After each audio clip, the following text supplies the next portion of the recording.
Hi hello welcome to ఆది మండల talks చూసి గమ్ముగా వెళ్ళిపోకుండా లైక్ షేర్ సబ్స్క్రైబ్ చేసుకోండి. మొన్నైతే జొన్నవాడలో అన్నదానం వీడియో పెట్టాను కదా. ఈ రోజు ఏదో మాకు అయినంతలో గుడిని వీడియోస్ తీసి మీకు చూపిద్దాం అనుకుంటున్నాం. అయితే గుడి విషయానికి వస్తే గుడి పెన్నా నది పక్కనే ఉంటుందండి. చాలా బాగుంటుంది. గుడి లోపలికి వెళ్ళగానే విశాలమైన స్థలం ఉంటుందండి. అక్కడ ఏంటంటే జాగారాలు చేసేవాళ్ళు, నిద్ర చేసేవాళ్ళు అక్కడికి వచ్చి జాగారం నిద్రలు చేస్తుంటారు అమ్మవారికి మొక్కుని.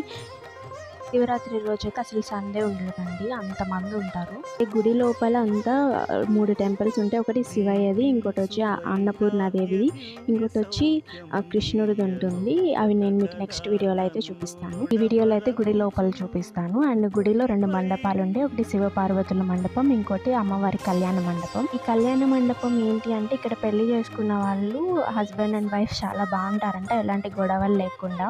ఇంకోటి అమ్మవారికి సమర్పించిన బట్టలు కూడా అక్కడే ఉంటాయి. అక్కడ వేలం పాటలు అయితే మనం కొనుక్కోవచ్చు, లేదా నార్మల్గా అయినా తీసుకోవచ్చు.